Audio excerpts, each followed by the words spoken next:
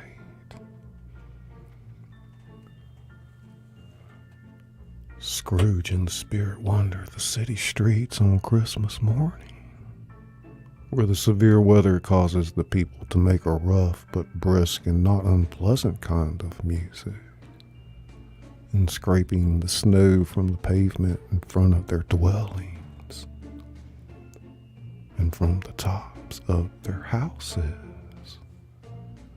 Scrooge and the Spirit see that the corner poulterer's shop is still open, and in its window hang 2 prize turkeys. One is the size of a boy, the other a little smaller. Happy crowds pour forth into the streets on their way to church, dressed in their Sunday best. We fade down to the exterior of Bob Cratchit's house on the threshold of the door.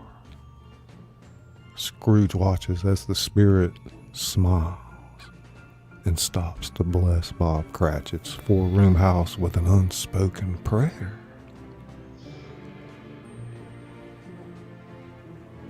Mrs. Cratchit, Bob Cratchit's wife, dressed out but poorly in a twice-turned gown, but brave in ribbons, which are cheap and make a goodly show for 6 pence. 2 smaller Cratchits, boy and girl, come tearing in, screaming something incomprehensible. The eldest, Peter Cratchit, blows the fire until the slow potatoes, bubbling up, knock loudly at the saucepan lid. What has ever gotten at your precious father, then, and your brother Tiny Tim, and Martha weren't as late last Christmas Day by half an hour? As if on cue, Martha, the eldest daughter, enters. Here's Martha, Mother. Here's Martha, Mother. Hurrah! There's such a goose, Martha. Why, bless your heart alive, my dear. How late are you? We'd a deal of work to finish up last night and had to clear away this morning, Mother. Well, never mind so long as you are home. Sit ye down before the fire, my dear, and have a warm Lord bless you. No, there's Father coming. Hide, Martha, hide. So Martha hides herself, and to Scrooge's surprise, for until now he hadn't a clue as to whose house this was, in comes little Bob Cratchit, the father, Tiny Tim upon his shoulder. He sets Tim down gently. Alas for Tiny Tim, he bears a little crutch and has his limbs supported by an iron frame. He limps badly, favoring his right leg, Bob looks around. Why, where's our Martha? She's not coming. Not coming? Not coming Christmas Day? Martha doesn't like to see him disappointed, even if it were only in joke. So she comes out prematurely from behind the closet door and runs into his arms. While the two young Cratchits help Tiny Tim to the wash house, that he might hear the pudding singing in the copper. And how did Tiny Tim behave in church? As good as gold, my dear, and better. Somehow he gets thoughtful, sitting by himself so much, and thinks the strangest things you ever heard. He told me coming home that he hoped the people in church saw him, because he was a cripple, and it might be pleasant to them to remember upon Christmas Day, who made lame beggars walk and blind men see. He's growing stronger and heartier every day, isn't he? The look that crosses Mrs. Cratchit's face is not encouraging. Yes, dear, he is. With his active little crutch, Tiny Tim returns, escorted by his brother and sister to a stool before the fire. The goose is cooked. The goose is cooked. Bob Cratchit turns up his cuffs and compounds some hot mixture in a jug with gin and lemons, and stirs it round and puts it on the hob to simmer. Peter and the two ubiquitous young Cratchits fetch the goose and carry it to the table.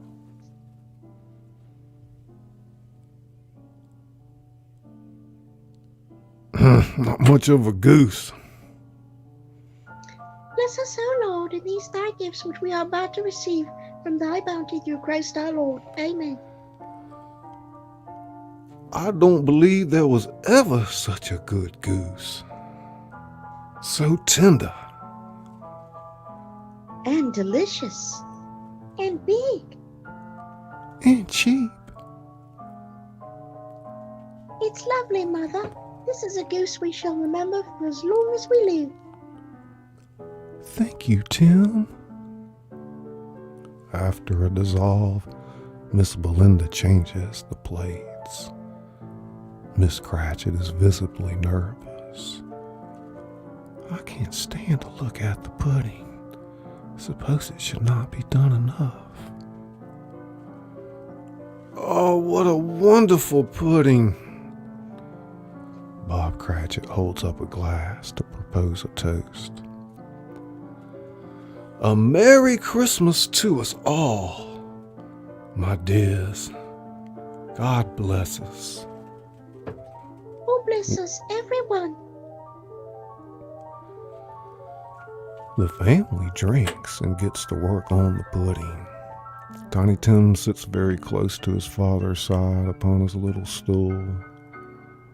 Bob holds Tim's withered little hand in his as if he wished to keep him by his side, and dreaded that he might be taken from him. Scrooge watches them with fascination. It's a side of the Cratchits he's never thought of. Without taking his eyes off them, he nods to the spirit. Spirit, tell me if Tiny Tim will live. I see a vacant seat in the poor chimney corner, and a crutch without an owner, carefully preserved. If these shadows remain unaltered by the future, the child will die. No. Oh no, Spirit. Say you will be spared. If these shadows remain unaltered by the future, none of my other race will find him here. What then? If he be like to die, he'd better do it and decrease the surplus population. Overcome with penitence and grief, Scrooge hangs his head to hear his own words quoted. Man, if man you be in heart, not adamant, forbear that wicked cant until you have discovered what the surplus is and where it is. Will you decide what men shall live, what men shall die? It may be that in the sight of heaven, you are more worthless and less fit to live than millions like this poor man's child. God, to hear the insect on the leaf pronouncing on the too much life among his hungry brothers in the dust. Scrooge bends before the spirit's rebuke, and trembling cast his eyes upon the ground. To which Bob Cratchit says, "Mr. Scrooge." Scrooge looks up, startled to hear someone call his name. Bob Cratchit holds a glass up to him, making a toast. "I'll give you Mr. Scrooge, the founder of the feast." "The founder of the feast, indeed.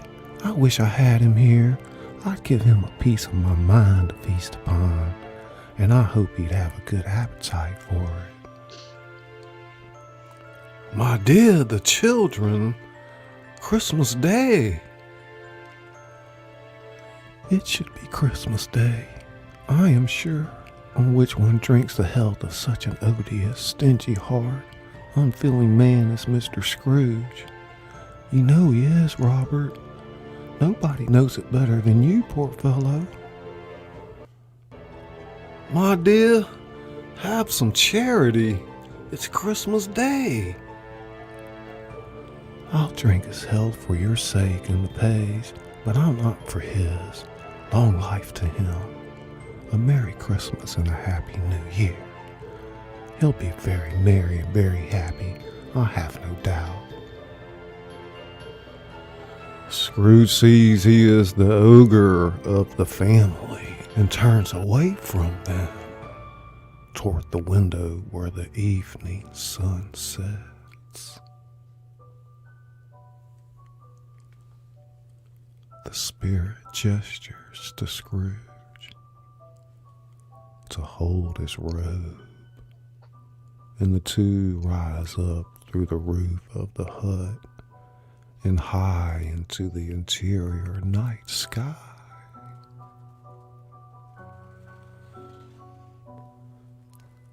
They fly above the moors, speeding out to sea. To Scrooge's horror, looking back, he sees the last of the land, a frightful range of rocks behind them.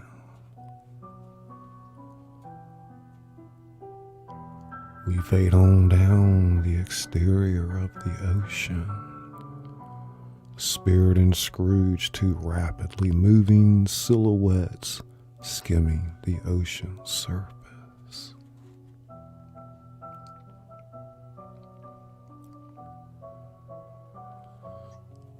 We fade to the interior of his nephew's sitting room at night. A bright, dry, gleaming room in a finely appointed house. The spirit, standing smiling by Scrooge's side, looks at Scrooge's nephew with approving affability. Scrooge's nephew Fred laughs, holding the sides, rolling his head and twisting his face into the most extravagant contortions. Scrooge's niece by marriage laughs as heartily as he, and their assembled friends, being not a bit behindhand, roar out lustily. He said, get this, he said that Christmas was a humbug, as I live, and he believed it too. More shame for him, Fred. Scrooge's niece is exceedingly pretty, with a dimpled, surprised-looking capital face, a ripe little mouth that seems to be made to be kissed, as no doubt often is. She is seated in a large chair with a footstool in a snug corner right by the door, and never leaves this position.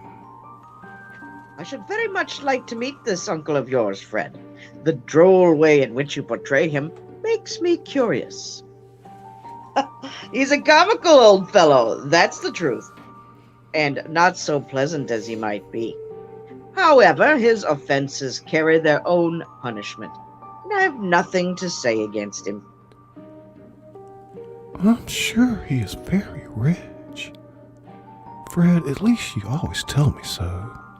What of it, my dear? His wealth is of no use to him. He doesn't do any good with it. He doesn't make himself comfortable with it. He hasn't the satisfaction of thinking that he's ever going to benefit us with it. I have no patience with him. Nor I. Oh, I have. I'm so sorry for him. I couldn't be angry with him if I tried. Who suffers by his ill whims? Himself, always. Here he takes into his head to dislike us, and he won't come and dine with us. What's the consequence? All he loses is a dinner. Indeed, I think he loses very good dinner. Really, Fred, I think you're being awfully charitable. If that's so, it may be because my mother, God rest her saintly soul, was so very fond of him. She loved him. The spirit glances at Scrooge, who tries to appear unmoved. But do go on, Fred. He never finishes what he begins to say. He's such a ridiculous fellow.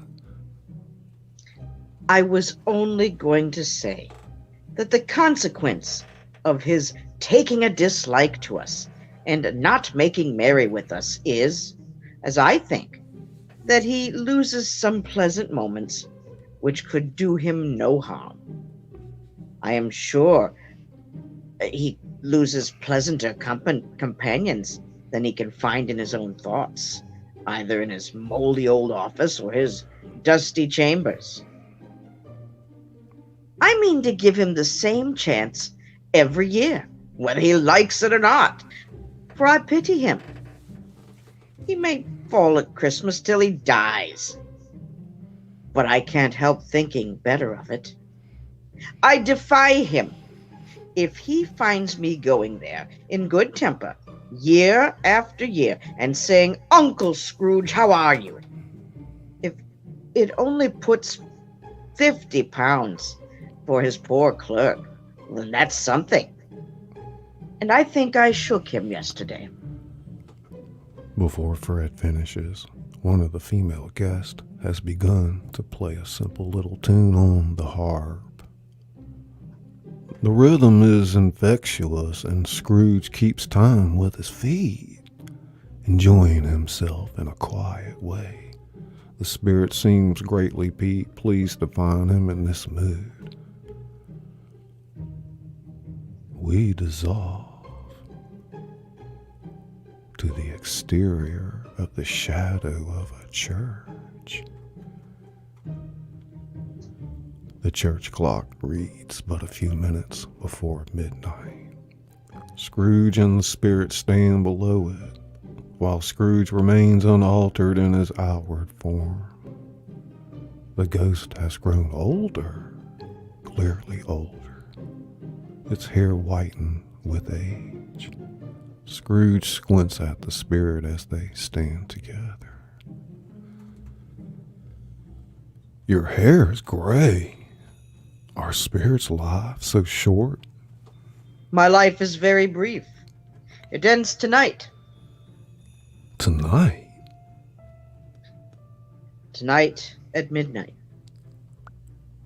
Forgive me if I'm not justified in what I ask, but I see something strange and not belonging to yourself protruding from your skirts. Is it a foot or a claw? Might as well be a claw for all the flesh there is upon it. Look here. From the foldings of its robe, it brings 2 children. Wretched, abject, frightful, hideous, miserable. They kneel down at its feet and cling upon the outside of its garment. Oh man, look. Look here. Look. Look down here. A boy and a girl. Yellow, meager, ragged, scowling wolfish, but prostrate in their humility, where graceful youth should have filled their features out and touched them with its freshest tints. A stale and shriveled hand like that of age has pinched and twisted them and pulled them into shreds. Spirit, are they yours? They are man's, and they cling to me, appealing from their fathers. This boy is ignorance. This girl is want. Beware of them both, and all of their degree, but mostly beware of this little boy. For on his brow I see that written which is doom, unless the writing be erased. Deny it. The spirit stretches out its hand towards the city. Slander those who tell it ye. Admit it for your factious purposes, and make it worse, and bide the end. Have they no refuge or resource? Have they no prisons? Are there no workhouses? Scrooge winces at this. The church bell strikes 12. Scrooge looks about him. The spirit is gone. Another, a solemn phantom, draped and hooded, comes like a mist along the ground towards him. Midnight, the last of the spirits. The phantom slowly, gravely, silently approaches. Scrooge bends down upon his knee. For in the very air through which this phantom moves, it seems to scatter gloom and mystery. It is shrouded in a deep black garment, which conceals its head, its face, its form, and leaves nothing of it visible save one outstretched hand. I am in the presence of the ghost of Christmas yet to come. The phantom answers not, but points onward with its hand. You are about to show me the shadows of the things that have not happened, but will happen in time before us. Is that so, Spirit? The upper portion of the garment contracts for an instant in its folds, as if the phantom has nodded its head. Ghost of the future, I fear you more than any specter I've seen, but as I know your purpose is to do me good, as I hope to live to be another man from what I was, I'm prepared to bear your company and do it with a thankful heart. Will you not speak to me? It gives him no reply. The hand points straight before them. Lead on, lead on. The night is waning fast. and it is precious time to me. I know, lead on, spirit. The phantom moves away as if it had come towards him. Scrooge follows in its shadow, which seems to bear him up and carry him along to the interior of the London Exchange. They scarcely seem to enter the exchange, for the exchange rather seems to spring up about them.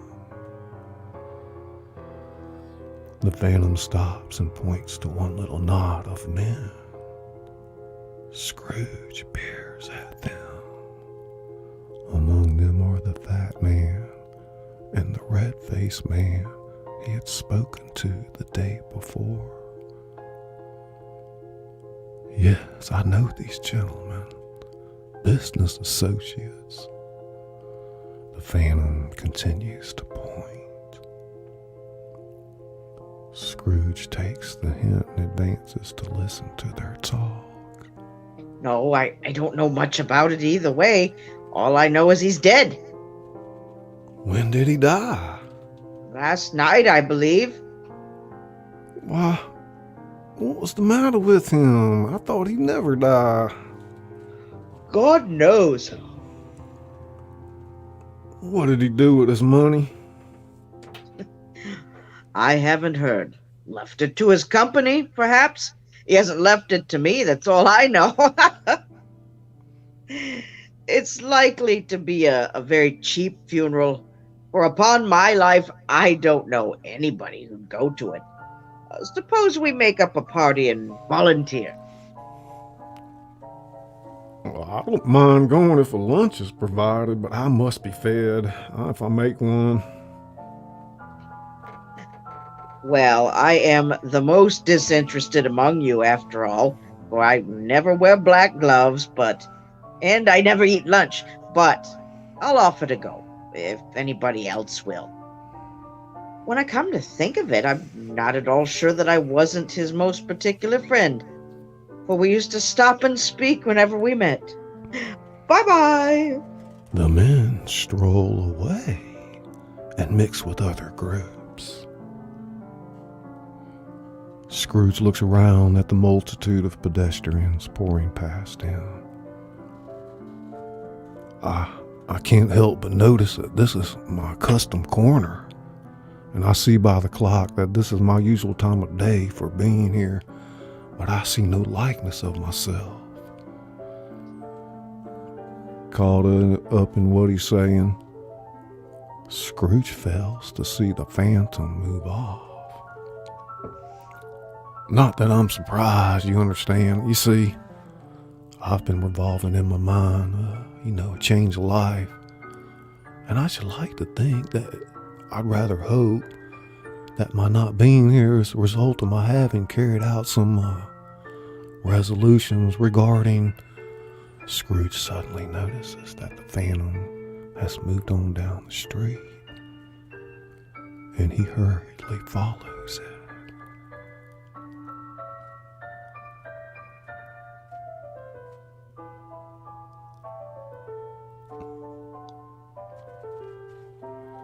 Scrooge finds himself in a dark room, almost touching a bed, a bare uncurtained bed.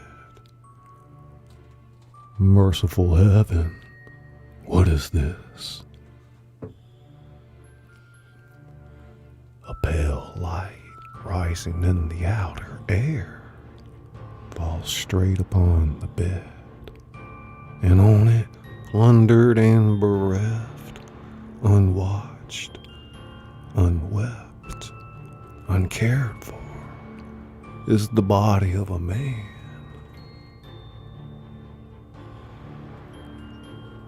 Scrooge glances towards the phantom. Its steady hand points to the covered head.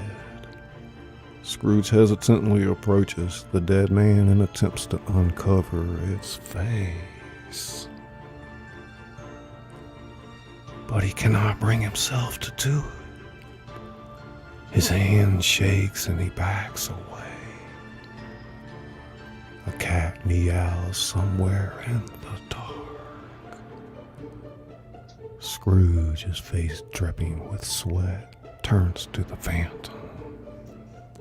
Spirit, this is a fearful place, and leaving it, I shall not leave its lesson. Trust me, let us go. Still the phantom points out with an unmoved finger to its head. I understand you, and I would look at this dead man's face if I could. But I have not the power, Phantom Spirit. I have not the power. The phantom seems to look upon him. If there's any person in town who feels emotion caused by this man's death, allow that person to me, Spirit. I beseech you. The light that falls from above instantly flashes, momentarily blinding Scrooge. When his eyes clear, we see the interior of Bob Cratchit's home at night. Mrs. Cratchit and the children sit around the fire. Quiet. Very quiet. The noisy little Cratchits are all still as statues in one corner and sit looking up at Peter, who has a book before him. The mother and her daughter sew. Peter looks up to see Mrs. Cratchit lay her work upon the table and put her hand up to her face. Shall I stop reading? No. It's only the color. It hurts my eyes. Scrooge is puzzled by this. He peers intently at the group. Black is the color of the material. Miss Cratchit regains her composure. They're better now again. It makes them weak by candlelight. And I wouldn't show weak eyes to your father when he comes home for the world. It must be near his time. Fasted, rather. But I think he has walked a little slower than he used to these last few evenings, Mother. Peter shuts the Bible. They're very quiet again. Then Miss Cratchit speaks in a steady, cheerful voice that only falters once. I've known him walk with Tiny Tim upon his shoulder, very fast indeed. And so have I, often. But he was very light to carry, and his father loved him so that it was no trouble, no trouble. A noise stirs her, and there is your father at the door. Bob and his comforter comes in alone as the family greets him with his cup of tea in an unusually subdued fashion. It finally dawns on Scrooge what has happened. Oh my God. The phantom makes no move. Scrooge watches as the Cratchit family draws about the fire. Peter tries to read silently to himself. The girls and mother return their sewing. Bob sips his tea. I ran into Mr. Scrooge's nephew in the street today. He thought I looked just a little down, you know. And he inquired as to what had happened to distress me. On which, for he is the pleasantest spoken gentleman you ever heard, I told him. I'm heartily sorry for it, Mr. Cratchit, he said, and heartily sorry for your good wife. By the by, how he ever knew that, I don't know. Knew what? Why, that you were a good wife. Miss Cratchit smiles. Everybody knows that. I hope they do. Heartily sorry, he said, for your good wife. If I can be of service to you in any way, be sure to let me know. And he handed me his card. Now, it wasn't for the sake of anything he might be able to do for us, so much as for his kind way, that this was quite delightful. It really seemed as if he had known our Tiny Tim and felt with us. I'm sure he's a good soul. You would be sure of it if you saw and spoke to him. I shouldn't be at all surprised if he got Peter a better situation. Hear that, Peter? And then Peter will be keeping company with someone and setting up for himself. Get along with you. It's just as likely as not. One of these days. There's plenty of time for that, Peter.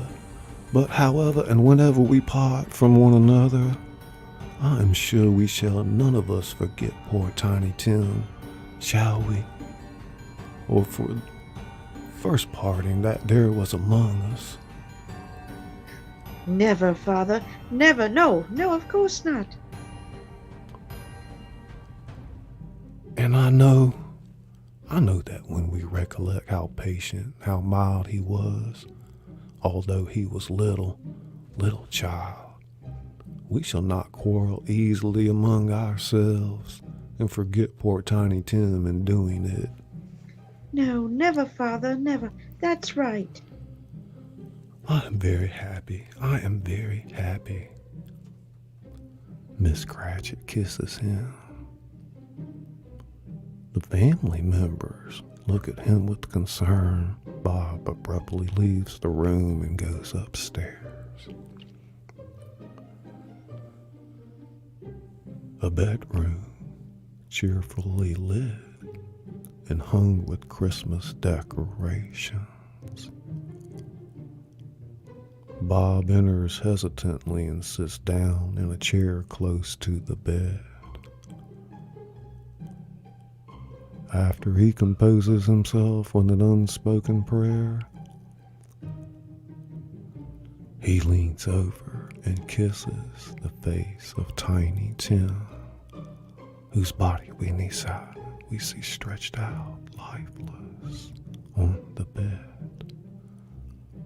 Bob breaks down all at once. My little child. Scrooge watches grimly from the far side of the room. The Phantom stands beside him. Scrooge shuts his eyes. Tell me what man that was we saw lying dead. When Scrooge opens his eyes, we see the exterior of the London street. They're halfway between Scrooge's counting house and the church tower opposite it. The Phantom leads Scrooge's toward the church, but Scrooge, seeing the counting house, grasps at the Phantom's robe. Wait, that's where my place of occupation is, and it's been a length of time. Let me behold what I shall be in days to come. The Phantom stops. The hand points elsewhere. My office is yonder. Why do you point that way? The inexorable finger undergoes no change. Just wait a minute, please. Scrooge rushes off.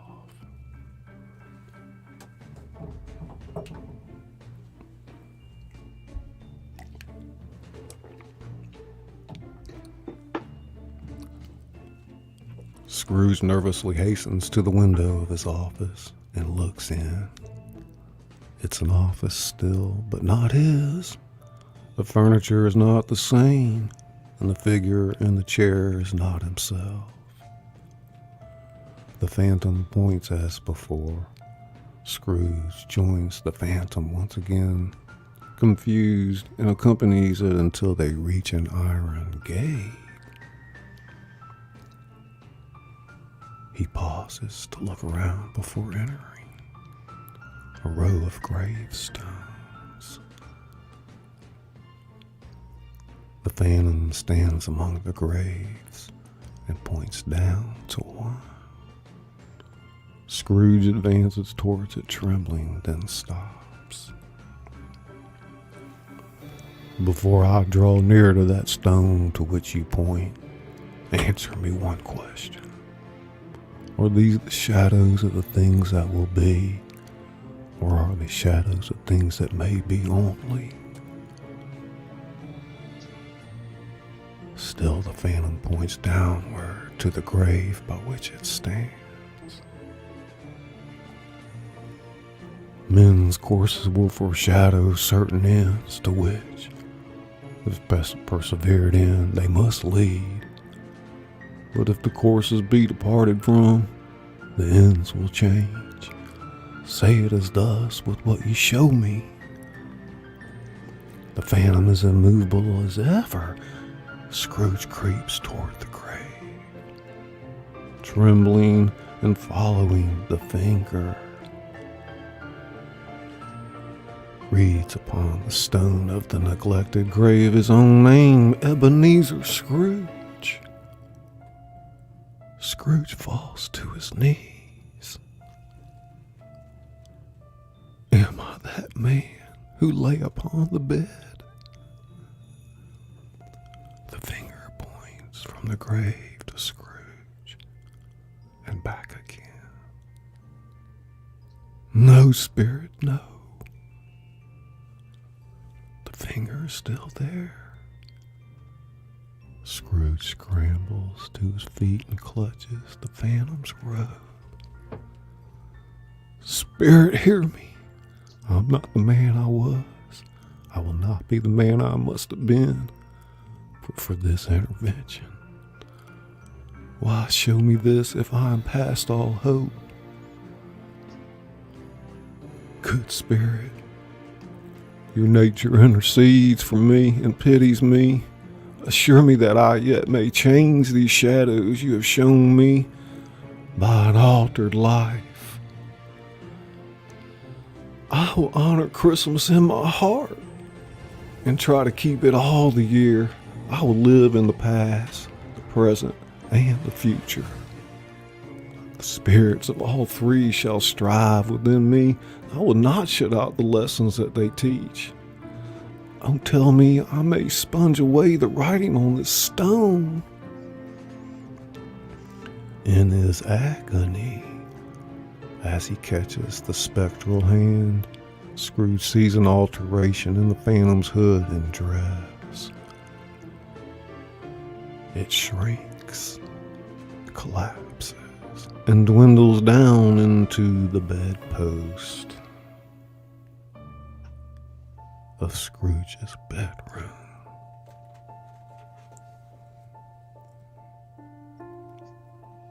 Yeah, and the bedpost is his own. He lets go of the post and scrambles out of bed, falling to his knees. He's out of his mind, babbling like a lunatic. I'm gonna live in the past, the present, and the future. The spirits of all three shall strive within me. Oh, Jacob Marley, heaven in the Christmas time be praised for this. I say it on my knees, old Jacob, on my knees. Scrooge folds a bed curtain over his arm. They are not torn down. They are not torn down, rings and all. They are here. I'm here. The shadows of the things that would have been may be dispelled. They will be. I know they will. Scrooge stands there, perfectly winded. I don't know what to do. I'm as light as a feather. I'm as happy as an angel. I'm as merry as a schoolboy. I'm as giddy as a drunken man. A Merry Christmas to everybody. Happy New Year to all the world. Starts off again, going round the fireplace. Oh, there's the sausages in the saucepan in the grill. There's the door by which the ghost of Jacob Marley entered. There's the corner where the ghost of Christmas present sat. There's the window where I saw the wandering spirits. It's all right. It's all true. It all happened. It all happened.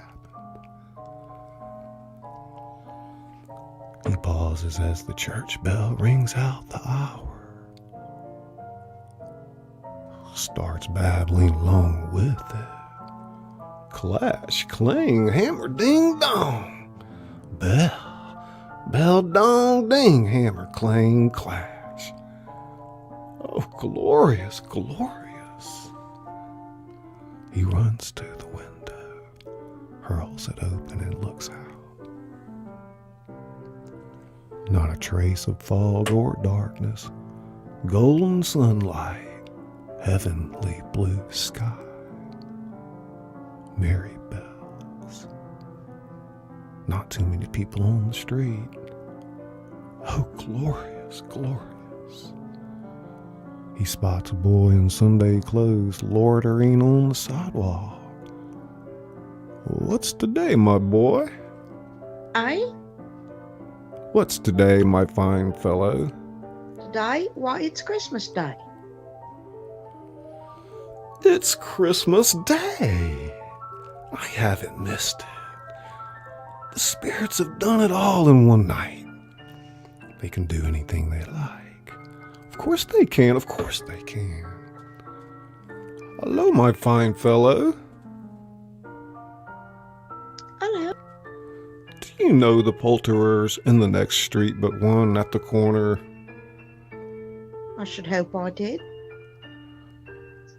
An intelligent boy, a remarkable boy. Do you know whether they've sold the prize turkey that was hanging up there? Not the little prize turkey, the big one.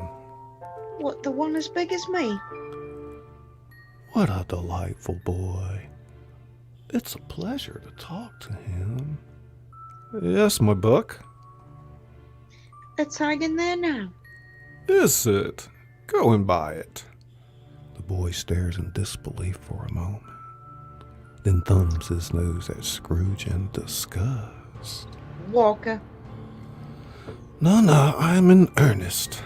Go and buy it, and tell them to bring it here, that I may give them the directions where to take it. Come back with the man, and I'll give you a shilling. Come back with him in less than 5 minutes, and I'll give you half a crown. The boy takes off running down the street. Oh, I'll send it to Bob Cratchit's. He shan't know who sends it. It's twice the size of Tiny Tim. Joe Miller never made such a joke as sending it to Bob's will be. Out in the street, Scrooge is dressed in his Sunday best. By this time, crowds pour forth, as he had seen them with the ghost of Christmas present. Walking with his hands behind him, Scrooge regards everyone with delightful smiles. We fade to the exterior of his house at night. It's a nice part of town. Scrooge paces uncertainly outside. He slowly approaches the front door, but at the last moment, he returns to the sidewalk. Finally, he takes a deep breath, finds the courage to go up and knock, and makes a dash for it. He knocks and stands there, tight-lipped and shaking nervously. No answer. He begins to leave. A maid opens the door. "Is your master home, my dear?" Yes, sir. "Where is he, my love?" He's in the sitting room, sir, along with the mistress. I'll show you in, if you please. The maid leads Scrooge to the closed sitting room door. "Thank you, he knows me. I'll just go in, my dear."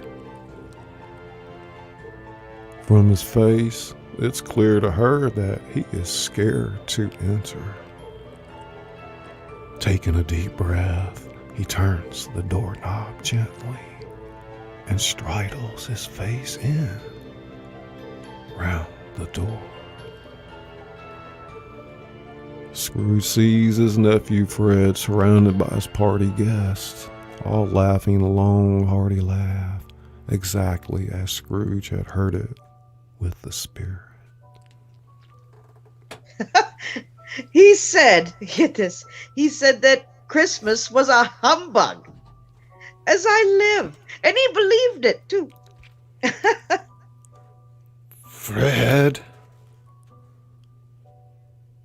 Scrooge flings the door open and startles his niece, who is, as before, sitting in the chair in the corner right by the door. Scrooge is at once apologetic and turns to her. "Oh, I'm sorry, my dear. I forgot you were there." She doesn't know quite what to make of that. Scrooge's back is momentarily turned toward his nephew, who gazes on him in disbelief. Why, bless my soul. Who's that?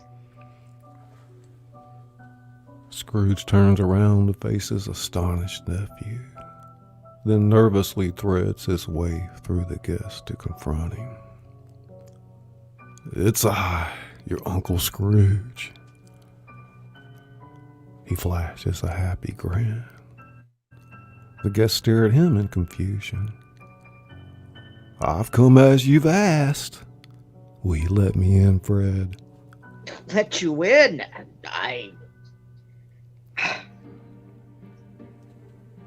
He shakes Scrooge's hand so hard it's a mercy he doesn't take his arm off. Fred is still laughing at some of the other guests crowd around Scrooge, greeting him, patting him on the back, bringing him a drink. Some of the others move away from him and whisper among themselves, "Surely this isn't Uncle Ebenezer." You know, I have always wanted to meet you, Mr. Scrooge. The droll way in which your nephew portrays you has made me curious. I say, have you met Mr. One of the female guests has begun to play a simple little tune upon the harp, and the others choose partners and take to dancing about the room. There might be 20 people there, young and old, but they all dance, including, for the first time in years, Ebenezer Scrooge. We dissolve to the interior of the counting house. The day after Christmas. Bright sunshine pours into Scrooge's office. All is quiet save for the ticking of the clock, which reads 9:18. Scrooge sits behind his desk, grinning like a madman, with his door wide open so that he might see Bob Cratchit come into his tank-like office. Bob burst in, his hat and comforter already off. He jumps on his stool in a jiffy, driving away with his pen as if he were trying to overtake 9 o'clock. Meanwhile, trying to suppress a grin, Scrooge manages an approximation of his old caustic personality. Cratchit, you're late. What do you mean by coming here at this time of day? I am very sorry, sir. I am behind my time. You are. I think you are. Step this way, if you please. Bob reluctantly leaves the tank and joins Scrooge in the office. It's only once a year, sir. It shall not be repeated. I was making rather Merry Christmas yesterday, sir. Now, I'll tell you what, my friend. I'm not going to stand here for this sort of thing any longer, and therefore, Scrooge leaps from his chair and gives Bob such a dig in the waistcoat that he staggers back into the tank again. And therefore, I'm about to raise your salary. Bob gasps, trembles, and inches away from Scrooge, picking up a nearby roller to use in self-defense. A Merry Christmas, Bob.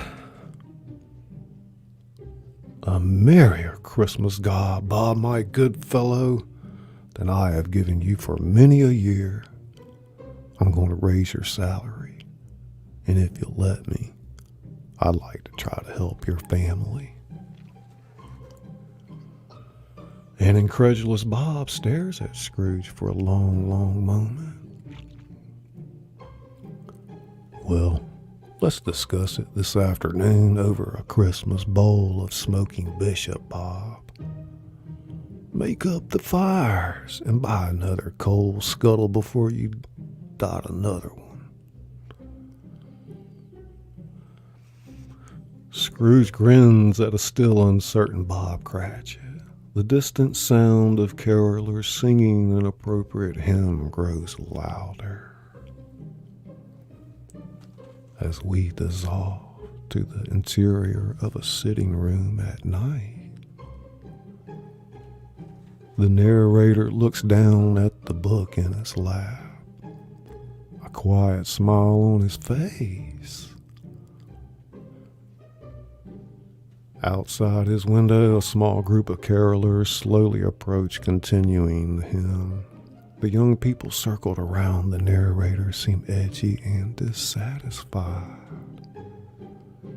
And that's the story. How much of that was true? Well, I was there for some of it, and I heard about some of it, and I made up the rest. Yeah, but did old man Scrooge really keep his word? Yes. In fact, he was better than his word. He did everything he said he would, and much more. What happened to Tiny Tim? Did he... No, he didn't die. And Scrooge was like a second father to him. He became as good a friend, as good a teacher, and as good a man as any person could hope to know. The girls seemed reassured by this. Oh, come on. People don't just change like that overnight. In fact, a lot of people laughed at him when he changed, but he let them laugh and didn't pay any attention to it. I think he was smart enough to know that nothing good ever happens in this world that people won't laugh at first. And that it's better to make people laugh than make them do some other things. His own heart laughed, and I think that was good enough for him. And do you mean to say that he had no further intercourse with the spirits? Oh, well. After that, he adopted the principle of abstinence, and no spirits ever visited him again, as far as he knew. Well, it was always said of Mr. Scrooge that if anyone knew how to keep Christmas, well, it was him. If only that could truly be said of us, of all of us. Merry Christmas. The narrator returns the book to the 10-year-old girl. And may God bless us, everyone. The narrator smiles. Outside, the caroling has gotten steadily louder. The tapping sound causes everyone to turn to the window, where the carolers beckon to them.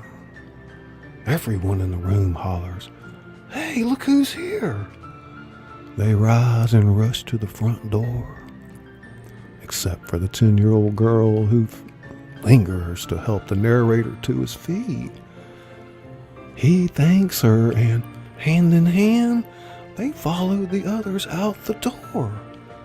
For the first time, we see he carries a cane and limps, favoring his right leg. Could this be Tiny Tim all grown up? They join the little crowd just outside the door.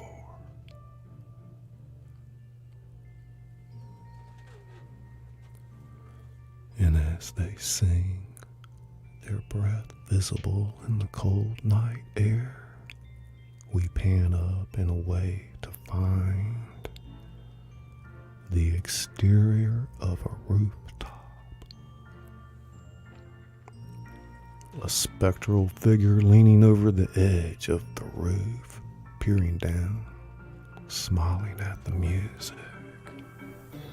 It is Marley's ghost. A look of peace and satisfaction on its no longer glassy face. Marley turns to reveal another ghost right beside him. Scrooge. To the surprise of both, the chain around Marley's body jerks to life and begins to unspool rapidly, falling away from him as if there were a ship's anchor at the end of it. In a moment, the chain is gone and Marley is free. He clutches his waist and looks himself over, and then beams at Scrooge gratefully. Scrooge grins, then realizes something.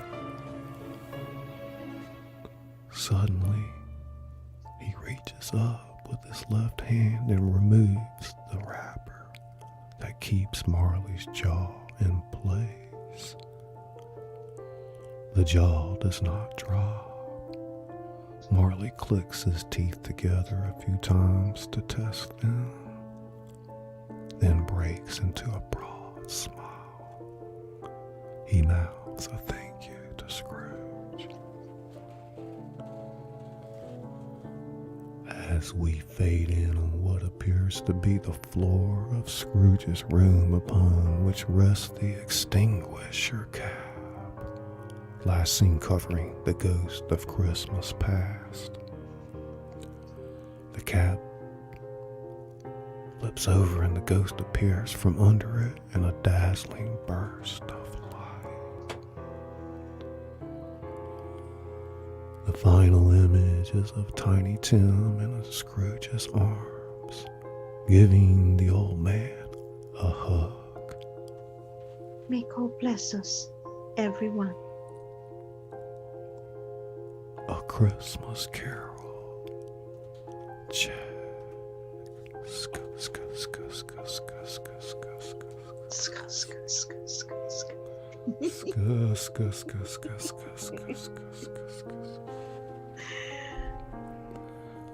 Grandma Moses. I see you, Grandma. Check, Grandma Moses. Hi, Grandma. Hi, Patty. Gina, Bianna, and Tootsie. Hi, Gina. Sagenta.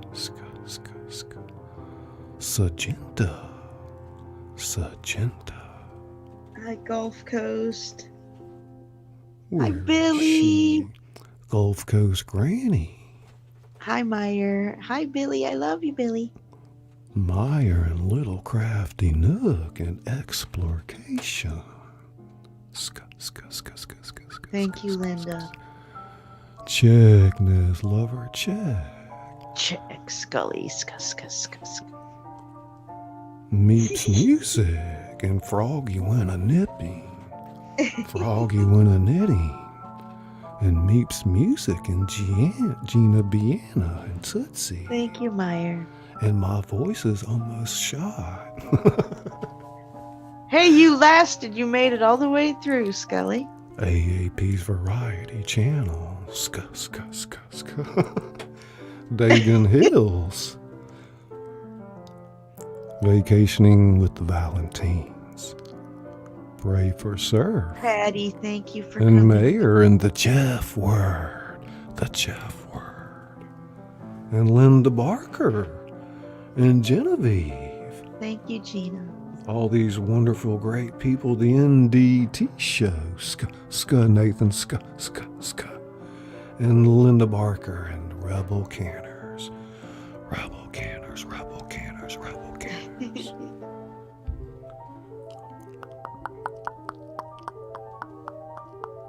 Gulf Coast Granny.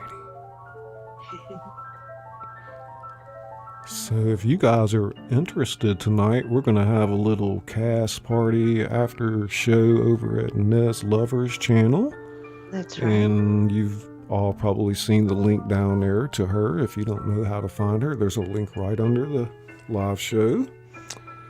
Give me just a few moments and I will get my stream up and running, and anybody who wants to come by and hang out for a little bit, you're certainly more than welcome. Nez and I would like to thank you guys so much for coming out and Thank you. listening to A Christmas Carol tonight, getting some of that good Christmas cheer going. I hope we were able to do the Thank you, story Gulf. justice. There's so many great elements to this. Again, y'all give Nez a big hand. She did a wonderful job with all those Cheers for difficult Scully. voices, and Scully did a good job. And check. Thank you, Scully. The whole week of rehearsals paid off. Yes, man, we worked hard this week. Yes, we did. We put on a great show for you guys. It was a new experience for me. You can ask Ned all the work we put in this week. It was, I guess. We did it just like we would for the theater. Yeah, thanks to that. Okay. Thank you Okay, so well, much. you Thank guys, Billy. y'all come on over to our after party at Nez's stream, and we'll see you there in about 20 or 30 minutes or something. Yeah, just give me a few shakes and I will be up and running presently. Thank you, everybody. I'm Scully, the author that reads to you. And I'm Nez Lover. Have fun with her.